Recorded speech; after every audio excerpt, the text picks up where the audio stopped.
नमस्कार दोस्तों, स्वागत है आप सभी का आपके अपने चैनल एकल शक्ति के ऊपर। एकल शक्ति चैनल के ऊपर आज आप लोगों को आने वाले उन ग्रहिक परिवर्तन के बारे में पता लगने वाला है जिनके कारण बहुत कुछ इस विश्व के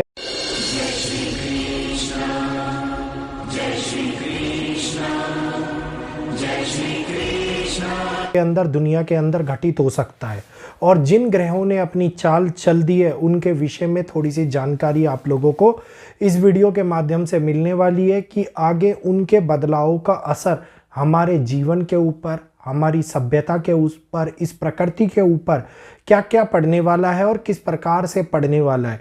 तो वीडियो की शुरुआत अगर अच्छी लगी हो और वीडियो आपको जानकारी पूर्वक लगना हो कि जानकारी मिलने वाली है तो प्लीज़ वीडियो को लाइक अवश्य कीजिएगा, चैनल को सब्सक्राइब कर बेल आइकन को ऑल पे कीजिएगा ताकि आने वाली संपूर्ण वैदिक एस्ट्रोलॉजी के माध्यम से दी जा रही जानकारी आप लोगों को समय पर प्राप्त हो सके और ये जानकारी आप लोगों के लिए लाभदायक भी साबित हो। तो शुरुआत करते हैं अपनी वीडियो की। 16 सितंबर सूर्य ने कन्या राशि के अंदर प्रवेश किया था। 16 सितंबर को सूर्य का कन्या राशि में प्रवेश होने का कारण बना था जिस समय के ऊपर बड़े बड़े लोग, बड़े बड़े नेता, बड़े बड़े आईपीएस आईएएस, ये वीडियो ऑलरेडी भारतीय ब्लॉगर चैनल पर आया हुआ है, उच्च पदाधिकारियों के लिए समय कठिनाइयों का निकल के सामने आया था, चिंताओं का समय सामने आया था जिन्होंने इन लोगों के लिए बहुत बड़ी समस्या बनाई। और उसका नतीजा ये है कि आज 9 अक्टूबर को सूर्य और केतु ने अपना खेल खेला। आज मतलब कल जो बीत चुका है उसको उन्होंने अपना खेल खेला और एक मानी जानी हस्ती रतन टाटा हमारे बीच नहीं रहे।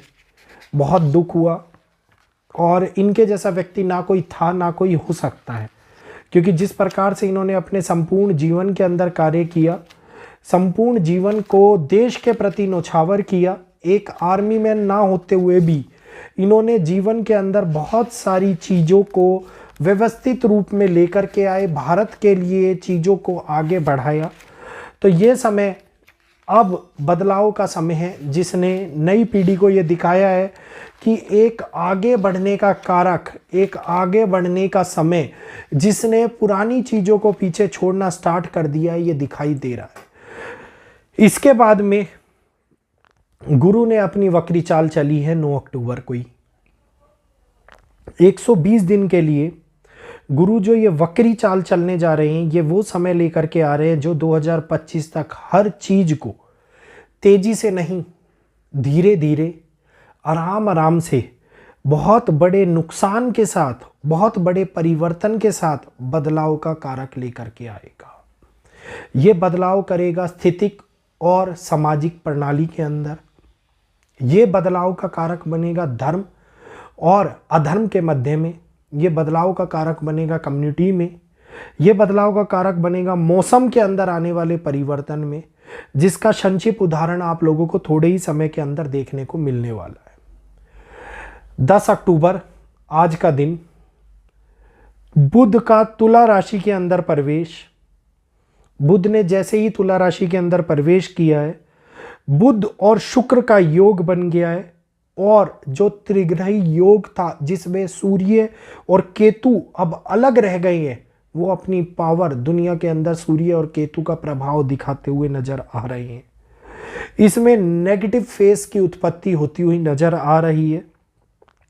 दिखाई देता है उस समस्या को, जो समस्याएं हमारे सामने आगे आने वाले टाइम में एकदम से नहीं, फिर मैंने बोला धीरे धीरे उत्पन्न होती हुई नजर आएंगी और ये अब समय को स्लो डाउन करने वाला टाइम आता हुआ दिखाई देगा।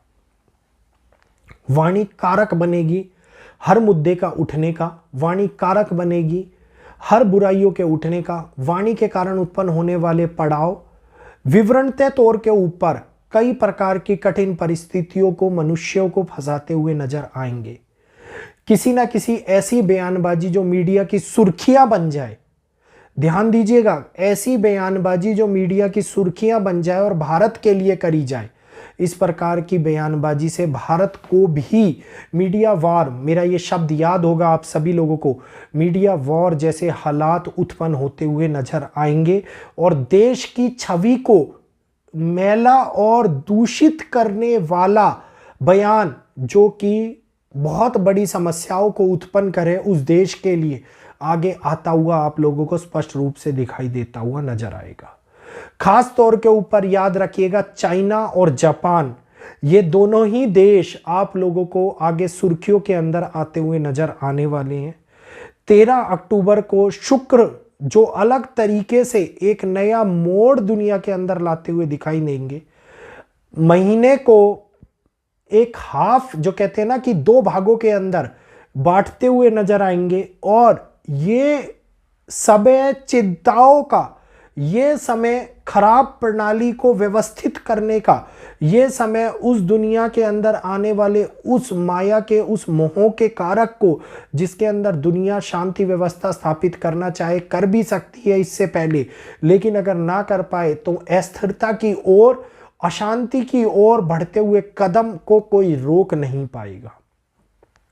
तो ये समय जिसमें 9 ग्रहों के स्वामी सूर्य तुला राशि के अंदर प्रवेश करेंगे, ये कारक बना देगा उन विपरीत घटनाओं को जिसमें मंगल का संदर्भ, मंगल का बहुत बड़ा योगदान होता हुआ नजर आए। इसके बारे में आगे आने वाले वीडियो के अंदर संपूर्ण रूप से सारी जानकारी मैं आप लोगों को दूंगा। इस जानकारी को अगर आप लोगों को अच्छा लगा हो तो प्लीज़ ध्यानपूर्वक सुनिएगा, समझिएगा, होने वाले कारकों को जानिएगा, क्योंकि अव्यवस्था हमारे सामने आती जा रही है, दिखाई दे रही है, संपूर्ण रूप से विश्व को, हालातों को, परिवर्तन को हमारे सामने ला रही है। अगर हम अभी भी नहीं समझ पाए तो आगे आने वाले टाइम के अंदर हम इसको जिंदगी में कभी नहीं समझ पाएंगे, क्योंकि मौसम के अंदर होता हुआ बदलाव, हमारे जीव जगत के अंदर इंसानियत में होता हुआ बदलाव हम लोगों को अभी भी नहीं दिखाई दे रहा है। ना दिखाई देने का कारण सबसे बड़ा ये है कि मनुष्य ये भूल चुका है, मनुष्य की आंखों पे वो पर्दा राहु का डला हुआ है, जो चीजों को होते हुए भी ना देखने का, अपने आप को, अपने मन को एक सुकून के दरिया के अंदर बहाने का, इस प्रकार का समय उसके सामने निकल के आया हुआ है। वो सोच रहा है मैं सुरक्षित हूं तो सब जगह सुरक्षित है, और यहीं पर इसके विपरीत दुनिया के अंदर अलग और अजब हालात उत्पन्न हो रहे हैं, जो दुनिया के अंदर बहुत बड़े चेंज को लेकर के आ रहे हैं। 2025 से पहले का ये परिवर्तन हमारे सामने मानव की मानसिकता के ऊपर सबसे बड़ा प्रहार करेगा, सबसे बड़ा मानसिकता के अंदर बदलाव लेकर के आएगा। और मानसिकता में जब जब बदलाव होता है उस टाइम में समाज में बदलाव होता है, उस टाइम में प्रकृति में बदलाव होता है, और वो कारक बनती है उस नए समाज के उद्गम का, जिसको भविष्य के अंदर हम एक नई रूपरेखा, एक नई नज़रों से देखते हुए नजर आए। जानकारी समझ में आ गई होगी, अच्छी भी लगी होगी, आप लोगों ने सब्सक्राइब भी किया होगा और वीडियो को लाइक भी किया होगा। मेरा पूर्ण विश्वास है आप लोगों के ऊपर, तो कृपया करके जुड़े रहिएगा। आज के लिए इतना ही, बहुत बहुत अभिनंदन जुड़ने के लिए। जय श्री कृष्णा। कल फिर मिलूंगा आपसे, नई घटनाओं को, नई ग्रहों के विश्लेषण को आप लोगों के समक्ष रखते हुए।